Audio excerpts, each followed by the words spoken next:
نیست آخه یا اوقات الهی در کار میشم آخه اینجا یا قرآن کی گرم بچه را کلا کردی بچه برو بده بر رفته راستی رفته آخه بیا تو یا کار باری خانه را کن تو تصال شده همون راستی دا گشته آخه نمیای یا اینجا یا قرآن کی گره یا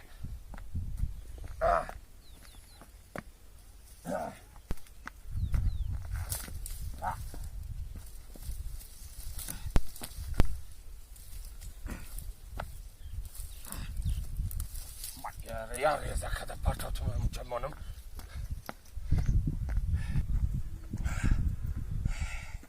روز زمستان شده سراخ یا او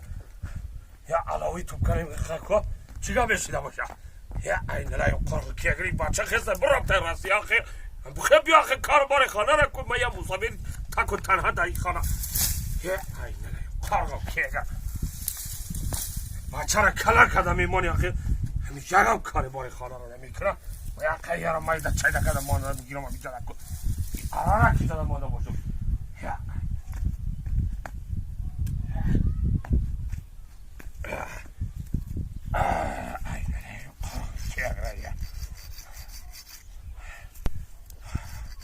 این بچه میام گفته بود کجا شده باشه آخه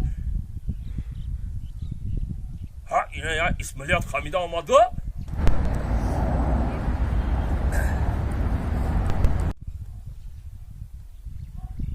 ولی یکی مبادای بیایی آخه خان اینه این قرآن کیگم برای زمستان آخه برای زمستان یا کم کم آلوی توغری کده بمانو که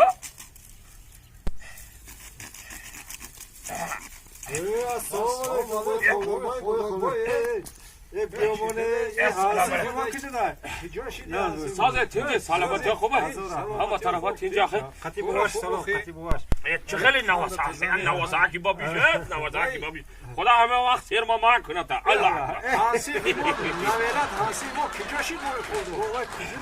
خود بیامو مسکو رابطگی مسکو رابطگی باور کنی همی پیریده آخه ایلی لای قرقو که هم چشمه نمیگذاره تماما عموما چشمه نمیبینه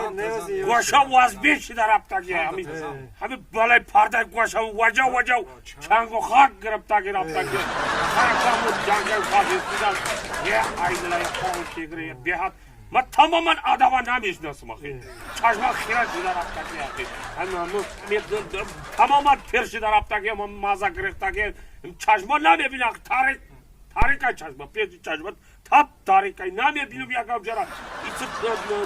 ذهنی گوشه هم کم شده رابطگی همین پیرش همی چی کم نبوده ده ایدلای قرآن که میگن همین هفتاد تای که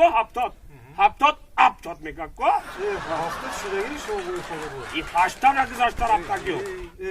تا 80 گذاشته رابطگی آدم ها عموما نمیشناسم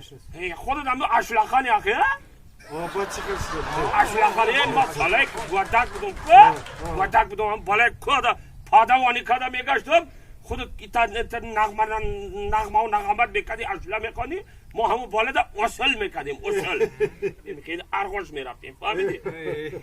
مصطفی دیدی نواد در رفته خمون در سوچوری نوادش دیگه گودک بوده